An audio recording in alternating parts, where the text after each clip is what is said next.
우리에게 모델이 되는 교회가 있다면 그 교회를 본받으면 됩니다. 모델이 되는 신자가 있다면 우리에게 신앙생활을 하는 것은 상당히 쉬워질 수 있습니다. 또 분명해집니다. 단 올바른 모델이어야 되겠죠. 성경에 나타난 바로 모델 교회가 있는데 바로 예루살렘 교회였습니다. 바로 성령이 충만해서 바로 잉태된 그런 교회였습니다. 물론 완전히 성숙된 상태는 아니었지만 교회가 갖고 있어야 될 아주 그 본질적인 것들을 다 소유하고 충만한 그런 상태에 있었습니다. 그래서 우리가 세우는 교회의 모델로 바로 이 본문을 잡아서 하는 것이 가장 이상적이다, 가장 안전하다 그렇게 볼 수가 있습니다. 그래서 저는 이 부분에서 굉장히 하나님의 그런 은혜를 받게 됐고 또 이런 교회를 세우고자 하는 그런 꿈을 갖게 되었습니다. 오늘 예루살렘 교회에 대해서 많은 이야기를 하지 않습니다. 여기에 사실은 오늘 본문 우리가 읽은 이 부분이 예루살렘 교회에서 일어났던 일을 아주 그냥 압축적으로 이렇게 얘기한 겁니다. 아주 압축적으로 했기 때문에 압축적으로 하는 것은 어떻게 해야지 그것이 복원되고 그러죠? 풀어내야 되죠. 그건 이제 설교자가 하는 일 중에 하나입니다. 너무나 압축되어 있기 때문에 그 실상을 이렇게 우리에게 펼쳐 보여주지 않으면 그냥 하나의 문자로다가 지나갈 수가 있습니다. 그 상황이라든지 그때의 그들의 분위기라든지 그들이 어떠한 그런 모습을 하고 있었는지 무엇을 추구하고 있었는지 그때 당시의 상황을 복원해내는 것, 그게 이제 성경을 볼 때 우리가 아주 관심을 갖고 해야 될 작업 아니겠습니까? 지난 시간에는 이 예루살렘 교회가 성령 충만해서 시작했던 교회가 어떻게 진행됐는가, 어떤 모습이었는가, 사도의 가르침을 받았다. 맨 먼저 성령 충만한 이 교회가 말씀을 가르침을 받고 성경 말씀을 배우는데 이들이 집중했다. 그 가르침을 따라서 이들이 말씀을 나누고 그 다음에 교제를 하고 그랬는데 그 교제가 굉장히 풍성했습니다. 그래서 아주 사랑이 있는 교제였고 영양가 있는 교제였습니다. 그냥 세상적인 그러한 교제 정도가 아니었습니다. 그런 것들을 수반했겠지만은 음식도 같이 먹고 하는 일들이 여기에 있었습니다. 근데 유대인들은 이게 음식을 같이 먹는 게 굉장히 친한 사람들끼리만 하는 일들입니다. 그래서 우리가 식사 함께 하지 이거랑은 좀 정도가 굉장히 깊은 겁니다. 그리고 자기의 재산을 나눈다든지 그래서 어려운 사람들을 돕는 데까지 갔습니다. 엄청난 그런 사랑이 있는 교제권이 형성되게 되었습니다. 이것이 바로 교제였습니다. 그렇지만 이것으로 이 교회를 다 설명할 수가 없습니다. 본문은 더 이어지고 있기 때문에 그렇습니다. 오늘 본문에 교제하고 떡을 떼며 그 다음에 뭡니까? 오로지 기도하기를 힘쓰니라. 오로지 기도했다. 이 다른 부분 앞에서는 오로지가 안 들어가는데 이 기도에는 오로지 기도하기를 힘썼다. 무슨 말입니까? 기도 중심적이었다. 그런 말이죠. 기도가 생활화되었고 생활의 중심이었고 교회에서 기도 소리가 끊이지 않았습니다. 무슨 일을 할 때 이들은 다 기도로 했습니다. 특별히 이들은 말씀을 받아서 은혜 받는 데 끝나지 않았습니다. 은혜 받고 집으로 가지 않고 거기서 기도도 하고 또 흩어져서도 기도하고 기도로다가 그의 삶들을 메꿔나갔고 기도의 응답으로 그들의 공간들을 채워갔습니다. 이런 교회가 건강한 교회고 교회다운 교회입니다. 예수님께서 성전에 들어갔을 때 맨 먼저 가장 안타까워했던 것이 뭡니까? 참된 기도가 끊겼다는 것이었습니다. 하나님의 에게 올려지는 기도도 하지 않았고 참된 기도도 하지 않았고 또 하나님의 응답도 끊겨버린 겁니다. 그래서 예수님께서 뭐라고 하셨습니까? 내 집은 만민이 기도하는 집이라 일컬음을 받을 것이거늘 너희들이 강도의 구렬로 만들었다. 그렇게 야단을 치신 적이 있었습니다. 그러니까 기도가 회복되는 것, 이것이 교회에게 얼마나 중요한 것인지 우리가 여기서 본문에서 보게 됩니다. 참된 성도 또 참된 교회는 교회사를 통해서도 보면은 기도에 힘썼다는 것을 볼 수가 있습니다. 이들은 기도 생활을 어떻게 했을까요? 그 이제 3장의 1절에 보시면 제9시 기도 시간에 베드로와 요한이 성전에 올라갈새. 제9시인데 이때가 이제 기도 시간이었다는 겁니다. 유대인들은 아침, 점심, 저녁으로 이렇게 3번 기도했습니다. 3번. 이 모슬림들은 5번 하지 않습니까? 어떤 경우를 막론하고 엎드립니다. 땅에 엎드리고. 그런데 우리 진짜 참 하나님을 믿는 우리들에게 있어서 기도가 메마른다라는 것은 그 관계가 지금 별로 안 좋다는 겁니다. 하나님을 알게 되고 그다음에 성령을 받게 되고 그러면 우리에게 말씀에 대한 욕구가 생기는 것뿐만 아니라 기도하고 싶은 마음이 생깁니다. 기도하는 마음이. 사랑하는 사람하고는 뭔가 이게 만나고 싶잖아요. 그리고 대화하고 싶지 않습니까? 그런 관계가 있기 때문에 우리 마음속에서 기도하는 욕구가 생기게 됩니다. 기도해야 되겠다. 그리고 이 말씀을 받았을 때, 또 성령께서 우리의 마음을 비춰줬을 때 우리 마음속에 있어야 될 것들이 너무나 없는 것을 보게 됩니다. 사랑도 없고, 그 다음에 뭐 이렇게 충성스러운 마음도 없고, 진실함도 좀 부족하고, 거룩한 것도 없고, 능력도 부족하고, 이런 걸 보게 되면서 이거는 내가 만들어내는 게 아니고 하나님께 공급받아야 된다. 이런 필요를 절감하게 됩니다. 이게 통찰력입니다. 그래서 기도의 자리로 안 나올 수가 없어요. 자기 부족함을 느꼈는데 어떻게 안 나오겠습니까? 자기가 병든 거 알고 못 고칠 병이라는 거 안다면 스스로 뭐 이렇게 식의요법으로 될 수 없는 것이라면 반드시 의원을 찾아가야 되고 명의를 찾아가지 않습니까? 그런 것처럼 우리의 영혼을 보니까 옛날에는 괜찮은 것 같았는데 말씀을 딱 듣고 보니까 막 어찌할까 하는 찔려야 되는 부분들도 너무나 많고, 그리고 내게 참 부족한 게 너무나 많다라는 것을 알게 됩니다. 자기를 보게 되는 것이죠.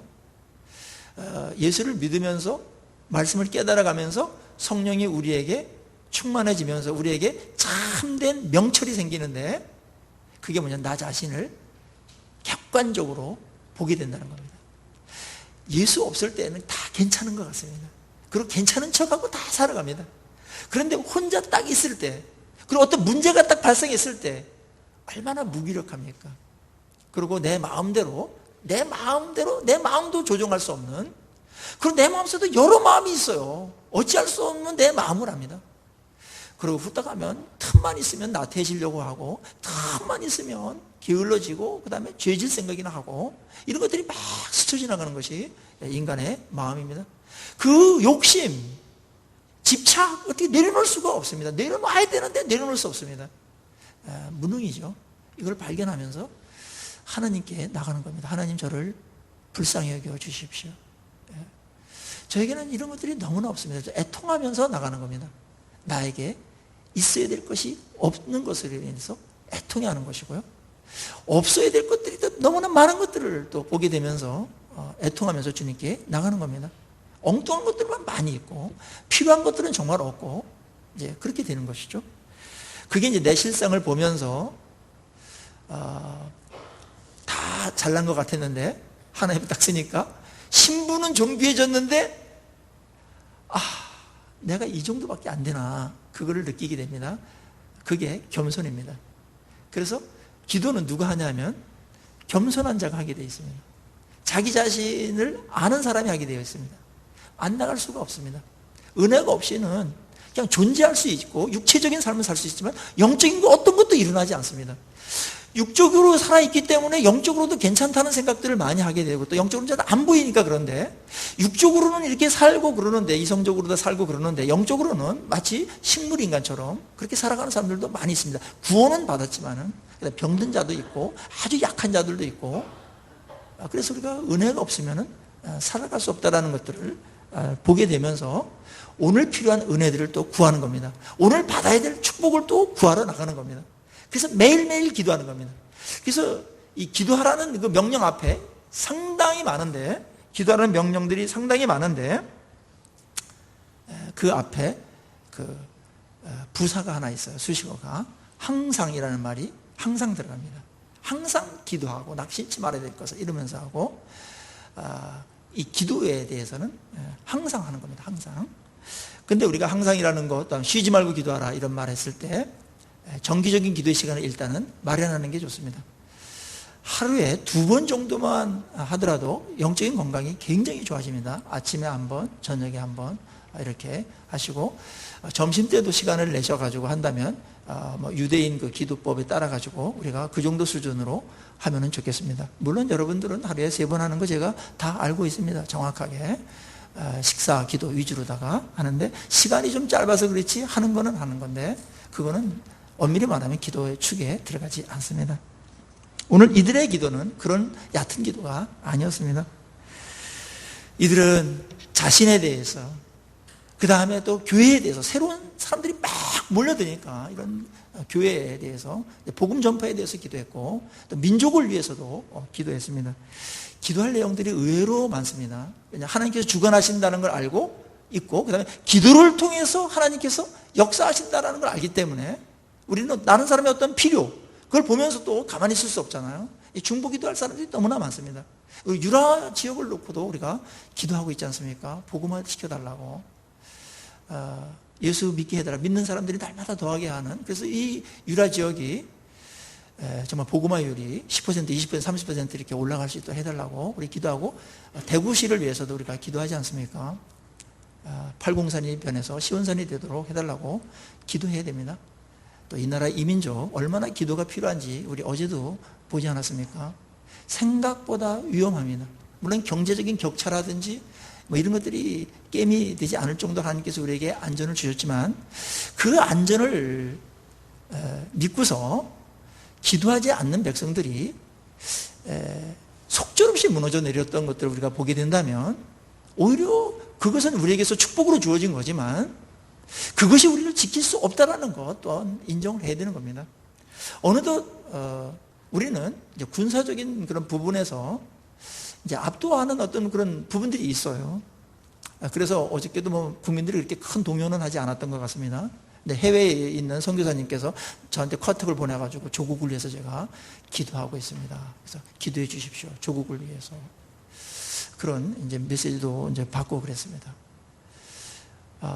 어떻게 될지 모르는 그런 상황들이 우리에게 계속 펼쳐지고 있는 겁니다. 구한말에 무슨 사자회담이니 육자회담이니 똑같이 흘러가고 있습니다. 아직 독립국이 아닙니다. 그리고 통일 원하는 나라가 없다는 겁니다. 다 거기서 끼어들어가지고 어떤 자기의 그 국가적인 이익을 이 한반도에서 얻으려고 하는 것이 그들의 목적이지, 국익이 목적이지, 우리나라의 평화와 안전이 목적이 아닙니다. 우리나라 평화와 안전이 그들에게 국익이 되면은 그거를 지지하는 것이고, 우리나라에서 전쟁이 터져가지고 그들의 이익이 더 좋아지면 그걸 지지하는 것이 국제 질서입니다. 그건 이미 이념은 다 넘어섰습니다. 그래서 이것이 어떻게 전개될지 아무도 예측을 못하는 겁니다. 기도해야 됩니다. 한국 교회를 보면은 한번 그 매맞음이 한번 있어야 되는 거 아닌가? 있을 것 같다.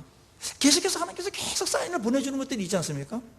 이 상태 갖고는 안 된다. 다시 한번 쓰려면 뭔가 이 변화와 이 개혁이 분명히 있어야 되는데, 이 패러다임의 변화가 있어야 되는데, 지금 하나님께서 주신 축복을 만지작대면서 안위하고 있고, 말씀은 등한히 하면서 자기 귀에 듣기 좋은 말이나 들으면서 이렇게 다니려고 하고, 기도는 그냥 종교적인 하나의 의무로다가 살짝살짝 하면서 진지한 기도를 하지 않고 간절한 기도 안 한 지 오래되었습니다. 어떻게 하면 기도할 수 있게끔 하시겠습니까? 하나님 기도하기를 원하십니다. 하나님을 사랑하기 때문에 우리랑 같이 만나고 싶고 얘기하고 싶으십니다. 그래서 기도를 하라고 계속 하나님께서 오히려 간청합니다. 기도하라는 내용이 얼마나 많이 나오는지 몰라요. 마태복음의 24회 기도에 대해서 사도행전에서 28회인가 그렇게 나옵니다. 기도에 대한 약속들이 가득 차 있습니다. 그거는 사실은 감사한 일이에요. 근데 많은 사람들이 기도에 대한 그런 것을 들으면 부담으로 여기고 짐으로 여기고 일로 여깁니다. 정말 그런 건가요, 기도가요? 그건 굉장한 오해입니다. 기도는 축복입니다. 기도는 특권입니다. 어마어마한 특권입니다. 이 기도를 우리가 하나님께 직접 드리게 하기 위해서 예수님께서 십자가에 죽으실 때 휘장이 찢어진 겁니다. 그래서 우리가 하나님께 마음껏 나갈 수 있도록 하신 것이고, 예수님께서 대제사장 역할을 아주 충실하게 그렇게 감당하시고 있지 않습니까? 그래서 지금까지 너희가 내 이름으로 아무것도 구하지 아니하였으나 구하라 그러면 주시리니 너희 기쁨이 충만하리라고 주님께서 일찍이 제자들에게 약속해 주셨습니다. 우리 입장에서 강자한테, 모든 걸 갖고 있는 분한테, 모든 권력이 있는 사람한테 제가 뭐 부탁하면 꼭 들어주세요. 네, 꼭 들어주세요 하면서 로비도 하고 관계를 유지하고 싶어 하지 않습니까? 이익이 되기 때문에. 그런데 이상하게 하나님의 백성들은 뭔가 이 축복을 주면은 이 관계를 유지하고 또 그분께 더 이렇게 충성하고 이래야 되는데, 그 축복 때문에 오히려 멀어지고 기도를 안 하고, 또 기도를 또 막 열심히 했는데 응답을 해주면 이제는 다 이제 계산 끝난 것처럼 기도 생활을 등한히 한다든지 아주 그냥 형식적인 기도 생활로다가 전락해야 되는 경우가 있는데, 하나님이 굉장히 섭섭해 하시지 않을까요? 여러분이 하나님 입장에서 한번 역할놀이를 한번 해보세요. 어떻겠습니까? 하나님이 우리가 뭔데 자꾸 기도하라고 그럽니까? 기도하면 할수록 하나님이 귀찮을 것 같지 않습니까? 근데 사랑하기 때문에 귀찮지 않아요. 우리 부모들이 자녀들을 멀리 보내놓고 유학이나 또 서울 그런 데 보내놓고서 전화 오는 거 귀찮습니까? 아무리 바쁘더라도 반갑죠. 그리고 거기에 부모에 대해서 고맙다는 얘기를 하고, 부모님 때문에 제가 이렇게 있고 이런 얘기를 하면 얼마나 마음이 기쁩니까? 이 사랑의 관계는 그런 겁니다. 그래서 하나님께서 우리를 너무너무 사랑하시기 때문에 이 손주 보내는 것처럼 나한테 구해라. 그럼 내가 응답하겠다. 그렇게 계속해서 말씀을 많이 하셨습니다. 그것은 하나님 입장에서 한 번만 하고 끝내야 되는 건데, 그 어미하신 하나님이 계속해서 부탁합니다. 기도 제발 좀 하라고. 혼자 끙끙대지 말면서 그렇게 하지 말아요. 혼자 그렇게 힘겹게 하지 말고 어려운 일 있으면 나한테 부탁해라. 응? 그렇게 통사정을 하시다시피 기도하라고 그런 겁니다. 아니, 사정 하시다시피 하는 게 아니라 사정합니다. 제발 좀 기도 좀 해줄래? 제발. 이거 우리가 해야 되는 거 아닙니까? 입장이 완전히 바뀌었어요. 사랑하기 때문에. 그리고 기도가 얼마나 우리를 축복되게 하는 걸 알기 때문에. 또 기도가 없으면 너희 삶이 얼마나 곰핍하며 두려우며 불안하며 풍성하지 않으며 그런 걸 하나님께서 너무나 아시기 때문에 계속 안타깝게 여기면서 제발 기도 좀 해라. 기도 좀. 막 뛰어다니고 그렇게 하는 데서 되는 게 아니야. 인생은 기도를 해야 돼. 그거 다 내 손 안에 있는 거야. 기도를 해. 무엇보다 우선순위로 기도를 해야 돼. 이렇게 통사정을 하는데도 불구하고 이상한 하나님의 자녀들은 그 기도를, 부탁을 들은 채 만치 하면서 그냥 내 생활로 하고 그렇게 합니다. 오늘 또 뭐 기도하라고 그러는구나 이러면서 그냥 하면서 기도에 아무런 변화가 생기지 않습니다. 오늘 우리가 굉장히 중요한 또 시점에서 또 위기 상황 속에서 기도야말로 우리에게 얼마나 절대적으로 필요한 것이며 해결책인가를, 궁극적으로 붙들어야 될 것인가를 우리가 발견하고, 성령께서 그런 총명을 주시고 그런 기도하는 그런 소욕을 주시사 기도의 자리로 다시 한번 나가는 그런 계기가 되기를 주의 이름으로 축원합니다. 기도가 생명입니다. 교회가 기도가 마르면 예루살렘 교회처럼 옛날에 그 성전처럼 그렇게 되어서 시들시들해지는 겁니다. 여기서 강조했던 것, 초대교회가 강조했던 것, 뭐 새로운 것이 아닙니다. 뭐 해 아래 새로운 게 뭐가 있겠습니까? 이미 아는 것을 더 잘하고 더 깊이 하고 더 풍성하게 하고, 그게 개혁입니다. 여러분, 새로운 게 아니에요. 본질을 더 잘 탁월하게 하는 거, 그게 부흥입니다. 그게 지혜로운 거예요. 그 안에 해야 될 일들이 풍성하게 많이 있어요. 첫째, 말씀입니다. 말씀. 두 번째는 교제입니다. 세 번째는 기도입니다. 이 순서 굉장히 중요합니다. 하나님께서 이 순서에도 이 법칙을 정해놨기 때문에 순서를 아무렇게 하면 안 돼요. 말씀을 받아서, 말씀을 갖고서 서로 교제하는 겁니다. 그리고 하나가 되고 하나된 마음으로 이 교회가 기도에 힘썼다. 참 놀라운 말씀이죠. 여러분들은 요즘에 기도를 어떻게, 얼만큼, 어디서 하고 계십니까? 그 사람의 건강성, 말씀을 사모하는가 하나 보면 되고, 그 다음에 그 사람의 건강성, 정기적인 기도의 시간을 갖고 있는가 이겁니다. 기도 생활을 하고 있는가, 살아있는 기도의 생활을 하고 있는가 이겁니다. 맨 처음에는 이 기도를 안 했을 때는 며칠이라든지 뭐 얼마간은 그렇게 큰 티가 안 날 수 있습니다. 그런데 말입니다, 기도의 시간이 소홀해지면서 하나님과도 멀어지게 되고 서먹해지고, 그 다음에 성령이 메말라가고 은혜가 메말라갑니다. 하나님의 사랑도 확인할 길이 없습니다. 어떤 분이 계속 그런 말이에요. 하나님 날 진짜 얼만큼 사랑하는지, 성경에서 계속 사랑한다고 그러는데 얼만큼 사랑하는지, 진짜 날 사랑하는지, 나 같은 것에 관심이 있긴 하신 것인지 잘 모르겠다고, 맨 처음엔 그렇게 출발할 수밖에 없습니다. 그런데 말씀에 있는 그 하나님의 사랑을 우리가 개인적으로, 실제적으로, 구체적으로 체험하는 것이 중요한데, 그게 기도 응답을 통해서 이루어지는 겁니다. 기도를 했는데 하나님께서 기도 응답이 됐어요. 그럴 때 많은 것들이 증명되는 겁니다. 하나님 나한테 관심이 있구나. 나 같은 것에 관심이 있구나. 그 온 우주를 다스리는 거 하나님께서 나한테 관심이 있구나. 그리고 내 기도를 들으시는구나. 나를 사랑하시는구나. 이게 증명되는 순간 우리에게 찾아오는 그런 평안함과 안정감은 이루 말할 수가 없는 겁니다. 기도 응답 자체도 중요하지만 기도 응답을 통해서 하나님께서 우리에게 확인시켜 주시려는 것이 바로 사랑이고, 내가 살아있다, 내가 너에게 관심이 많다, 네 기도 내가 듣고 있다, 내가 너를 보고 있다, 그리고 네가 기도하는 거 내가 얼마든지 들어줄 용의가 있다. 이런 것들이 확인되어지면 우리의 인생은 사실은 문제될 게 없는 겁니다. 기도를 하지 않으면 이런 것들이 메말라 가면서 혼자인 것 같습니다. 하나님을 믿으면서도 혼자인 것 같고, 그래서 어떤 일이 닥치면 내가 다 모든 것을 책임져야 되는 짐이 굉장히 무거워집니다. 해결할 수 없습니다. 그냥 눌리는 겁니다. 그래서 얼굴이 어두워지고 마음이 답답해지고 돌파구를 찾을 수가 없는 그러한 상태에 들어가면서 굉장히 중압감에 시달리고 스트레스가 생기고, 그래서 마음의 평안과 기쁨이 사라지게 되는 겁니다. 기도는 이 모든 것들을 해결하는 아주 놀라운 하나님의 은혜이고 하나님의 지혜입니다. 그리고 하나님의 우리를 향하신 축복입니다.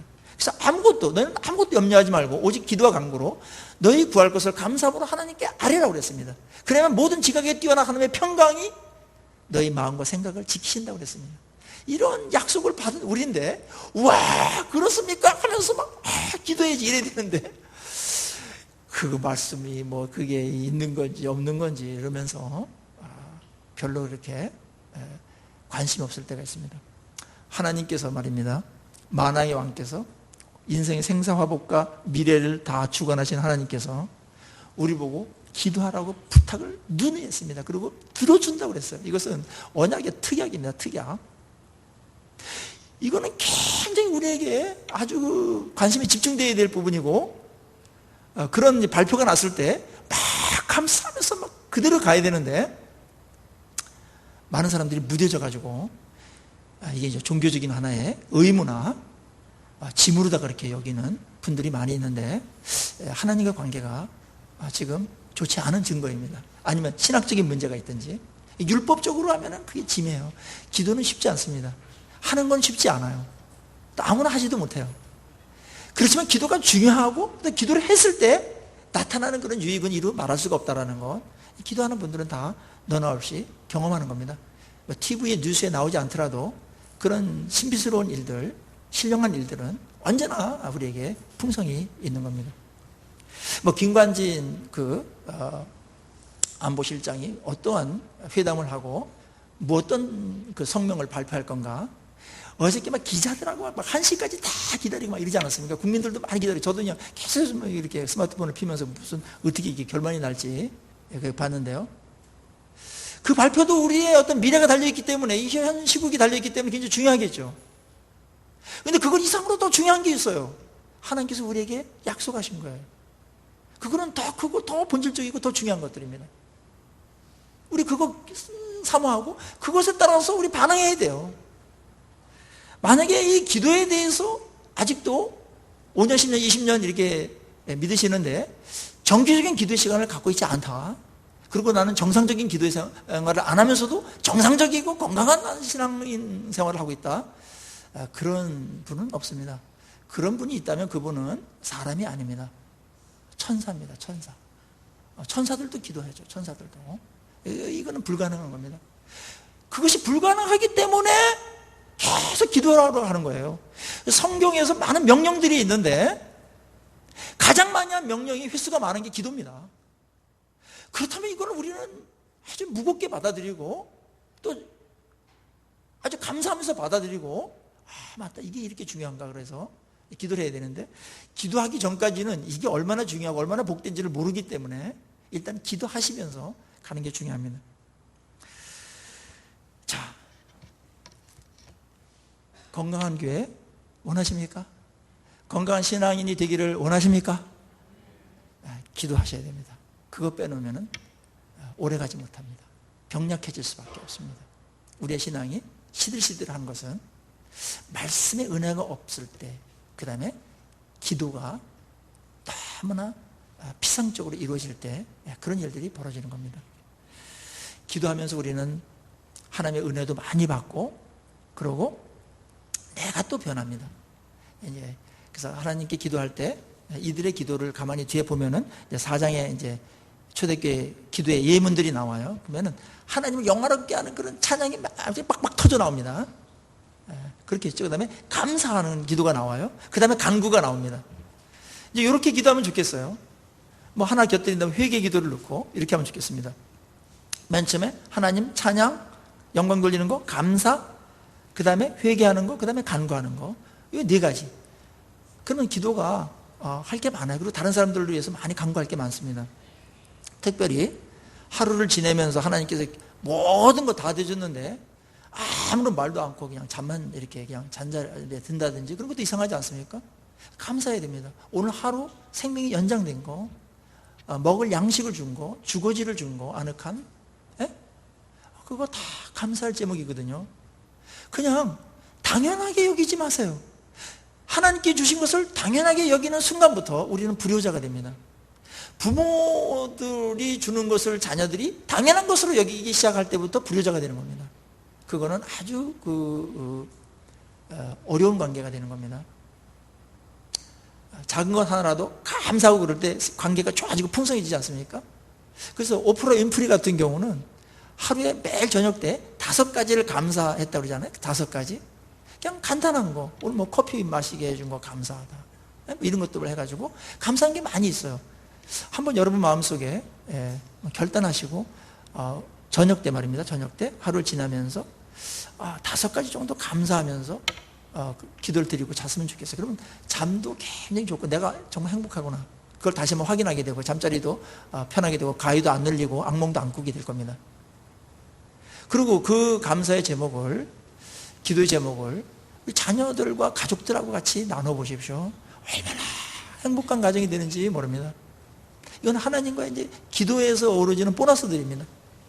이 감사가 생각나는 거예요, 기도할 때.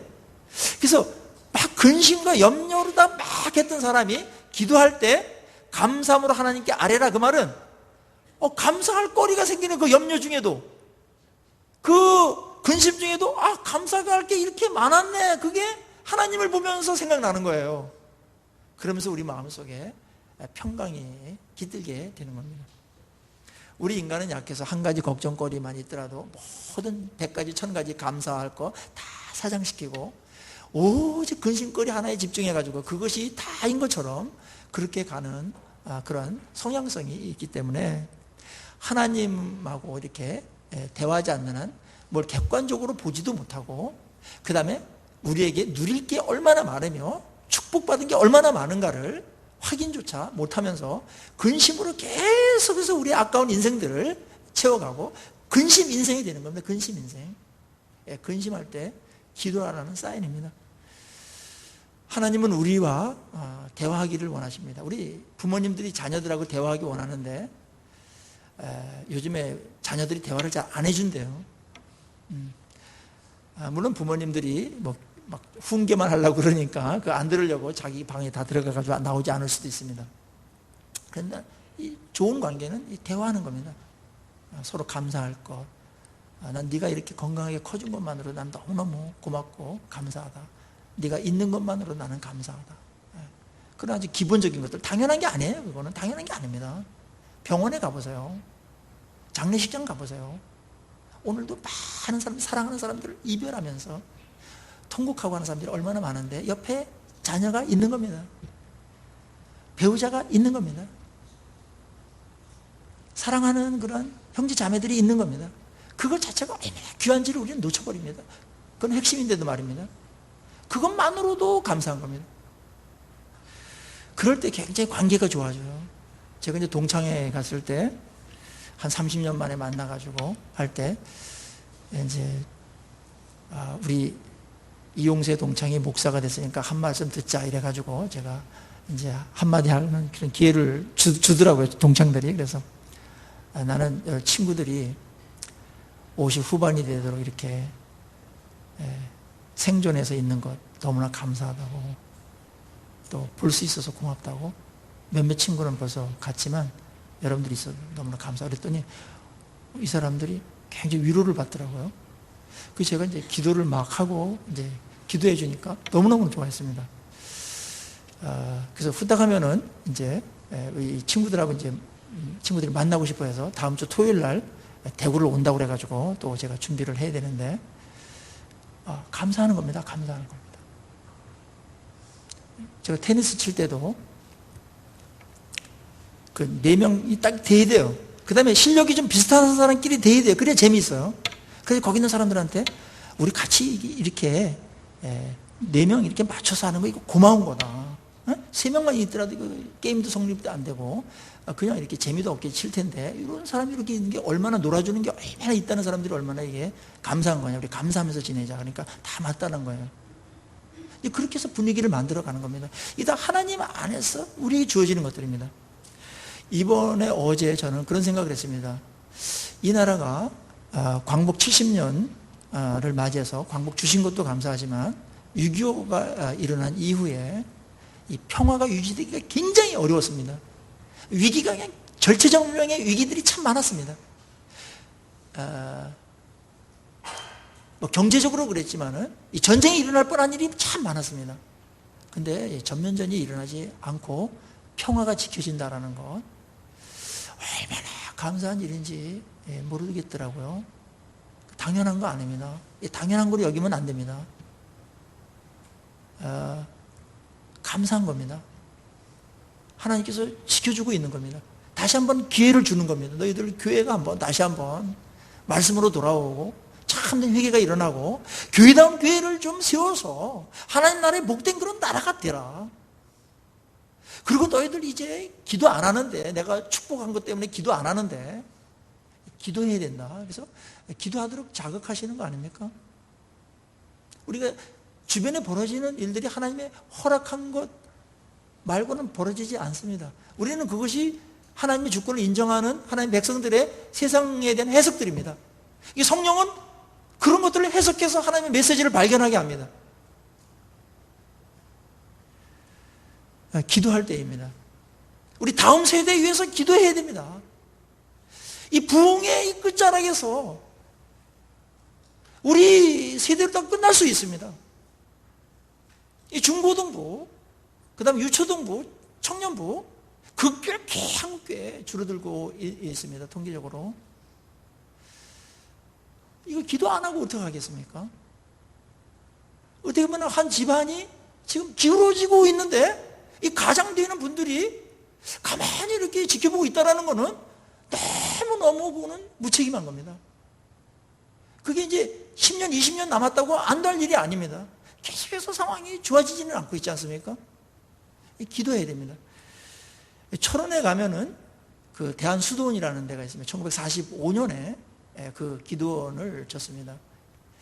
그래서 서울에서 뭐 경기도에서 이렇게 국가에 어려울 때 일제 때부터 계속 기도를 많이 했던 곳입니다. 저도 이제 그곳에 가면은 꼭 들려서 기도를 합니다. 이 나라 이민족을 위해서도 기도하고 한국교회에서 특별히 기도합니다. 이 한국교회가 결국은 이 교회에 의해서 역사가 펼쳐지니까 이 교회를 건강하게 세운다라는 거, 그거는 가장 애국하는 겁니다. 교회가 건강하게 세워질 때 전쟁이 없습니다. 거기에 환란들이 없습니다. 그래도 환란이 있더라도 이겨나갑니다. 축복이 이루어지는데, 이제 교회가 타락하거나 그러면, 교회가 무너지거나 그러면은, 그때는 하나님의 일반 은총을 걷어가 버리기 때문에 어떻게 될지 아무도 모르는 겁니다. 우리는 북한을 보고 있습니다. 북한. 일반 은총을 걷어갔을 때 얼마나 살기 어려운 그런 땅이 돼버리는지. 저는 고향이 철원이라 바로 그 민통성 거기에 있는 친구들도 많이 있습니다. 바로 지척인데 금 하나 긋고서 완전히 극과 극이에요. 완전히 극과 극입니다. 하나님을 배반하고 하나님의 그런 사람들을 죽이고 교회를 불태우고 했던 그런 정권이 어떻게 되는지 우리는 보고 있으면서도 옛날 이야기로만 그렇게 여겨지고 있는 것은 아닌지 생각해 보게 됩니다.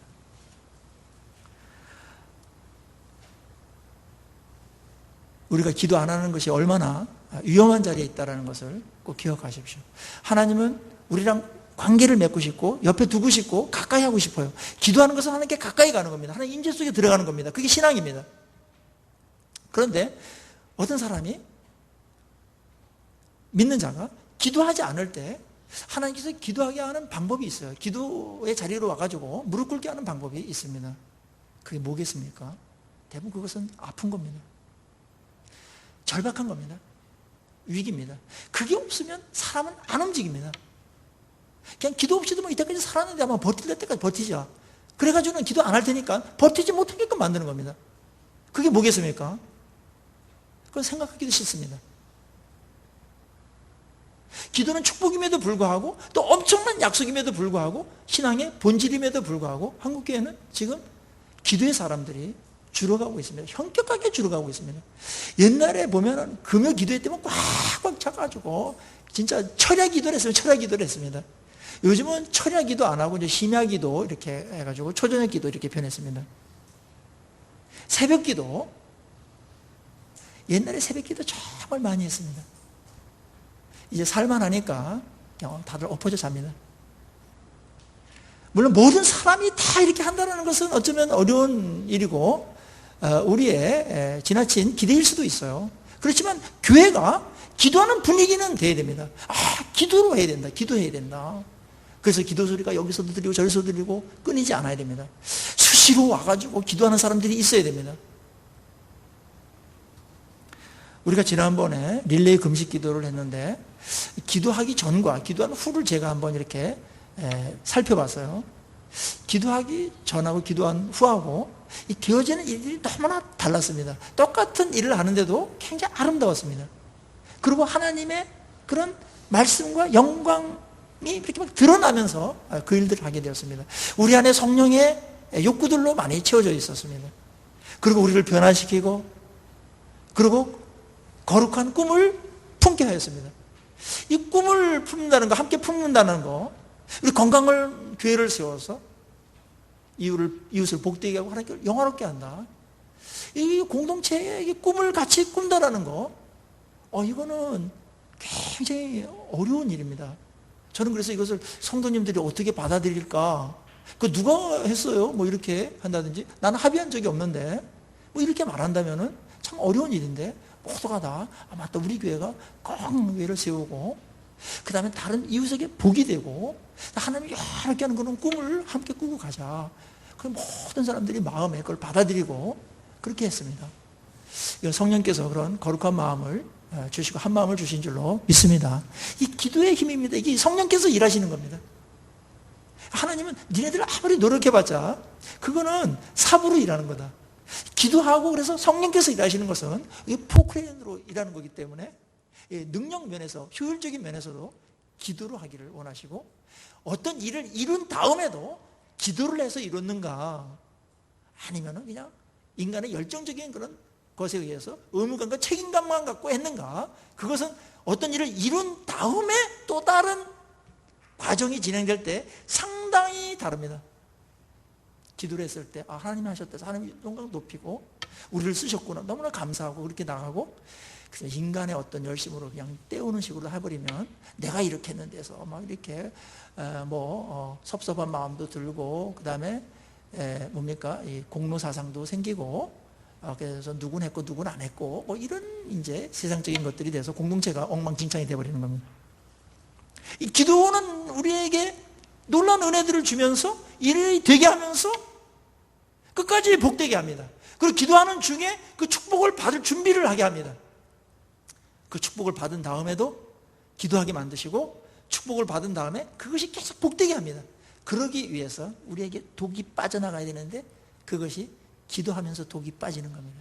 누구에게는 다 이런 세상적인 독, 육적인 그런 독들이 있기 때문에 어떤 일을 조금이라도 해놓고도 그냥 그것 때문에 또 무너져버리는 그런 연약한 우리들이기 때문에, 기도로 충분히 할 때 우리의 속사람이 강건해지고, 그 다음에 그것을 하나님께서 이루어졌을 때도 더욱더 복되게 그렇게 활용하고 하나님께 감사가 되고 모두를 기쁘게 하면서 하나님을 영화롭게 하는 곳으로 가게 되기 때문에, 하나님이 우리에게 필요한 거 다 알지만 모르실 리가 없어요. 그럼에도 불구하고 기도하라고 그런 겁니다. 약속을 줬음에도 불구하고 너희들 기도하고 받아야지, 기도 안 하고 받는 것은 그것은 너희한테 해로울 수 있다. 감당 못한다. 그것이 하나님께서 일하시는 방법인 겁니다. 우리는 초대교회를 이야기할 때 이 기도를 빼놓고서는 얘기할 수가 없습니다. 3장에서도 기도했고 4장에서도 기도가 나오고 계속해서 기도로다가 이어집니다. 우리 유라 소망교회가 초대교회와 같이 그런 교회다운 교회, 건강한 교회가 되기를 우리는 모두가 다 소망합니다. 그런데 그 소망은 기도함으로써 이루어진다는 것 꼭 기억하시고, 여기에 모이신 우리 사랑하는 성도 여러분들, 오늘부터 기도의 시간들을 10분이라든지 15분이라든지 20분이라도 늘킴으로 말미암아 기도를 보태시기를 주의 이름으로 간절히 소망하고 부탁드립니다. 그렇게 마음에 정하세요. 기도의 시간 정한다. 그리고 기도할 게 많습니다. 그리고 기도의 응답으로 우리가 살아가야 됩니다.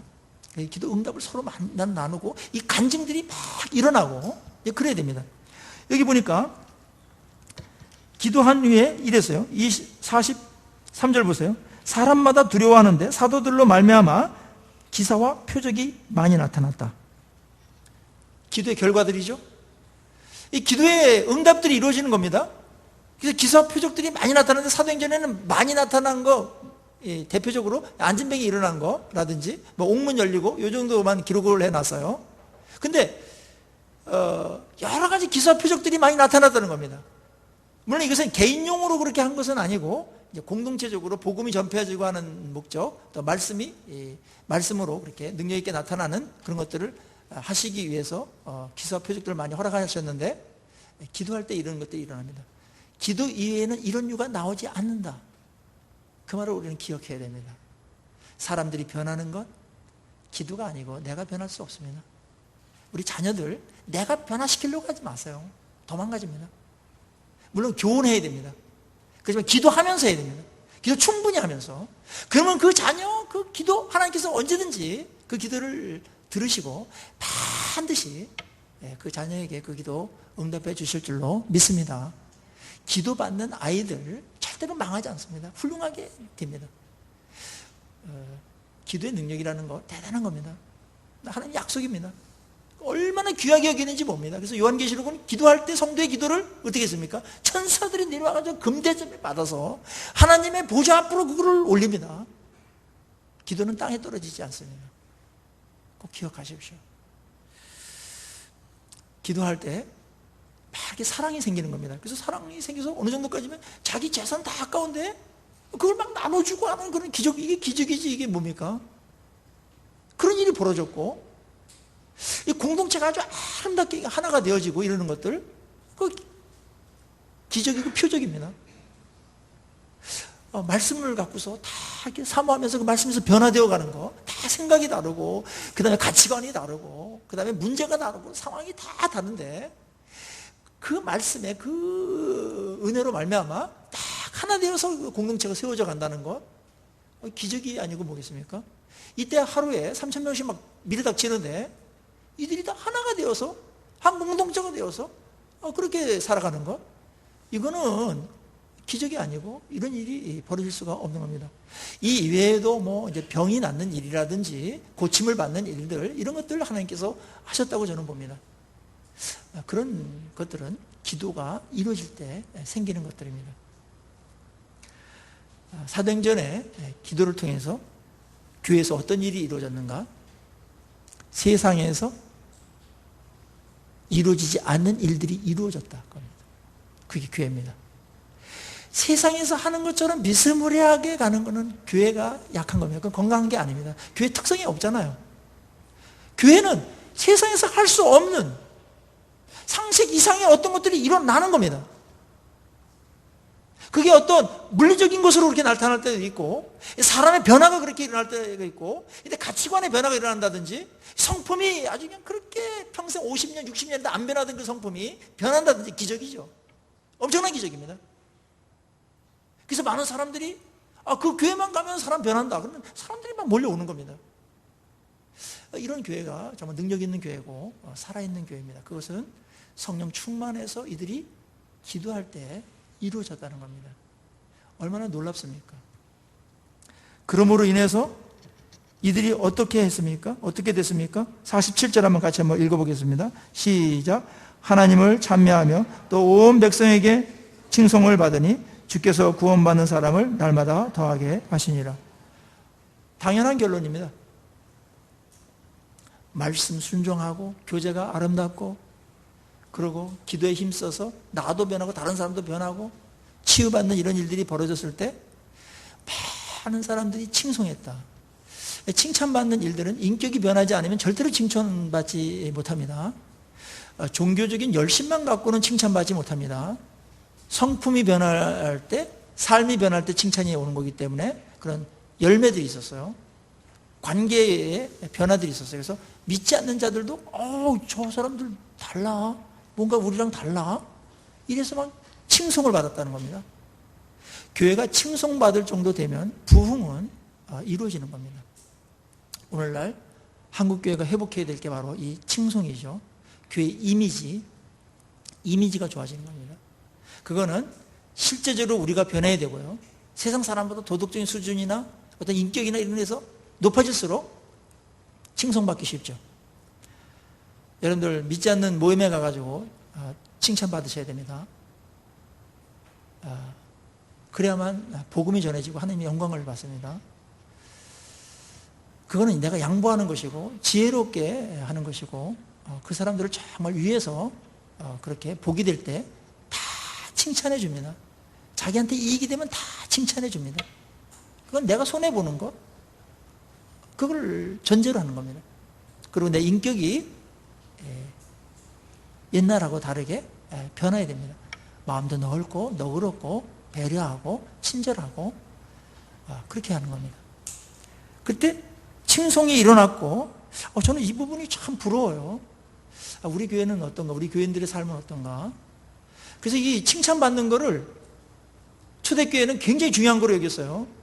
그래서 일꾼을 뽑을 때도 칭찬받는 사람 뽑아라 그래요. 칭찬받는 사람. 성령과 믿음이 충만하고 칭찬받는 사람 뽑아야 된다. 그래야 문제가 안 됩니다. 욕이나 먹고 있고 이런 사람 뽑으면은 저런 사람이 지도자라면 나는 그 교회 안 가겠다, 이런 얘기가 나오는 것이고, 교회를 얼마나 우습게 생각하겠습니까? 권위가 없어집니다. 일꾼들이 수준이 낮아버리면 무시를 당하게 되어 있습니다. 한국교회는 지금 이 부분이 지금 걸려버린 겁니다. 그러면서 이 복음 전파가 굉장히 어렵게 됐는데, 우리 초대교회 때는 그러지 않았어요. 정말 국가에 어떤 일이 있을 때 앞장서서 하는 사람들도, 희생적으로 하는 사람들도 다 크리스찬들이었습니다.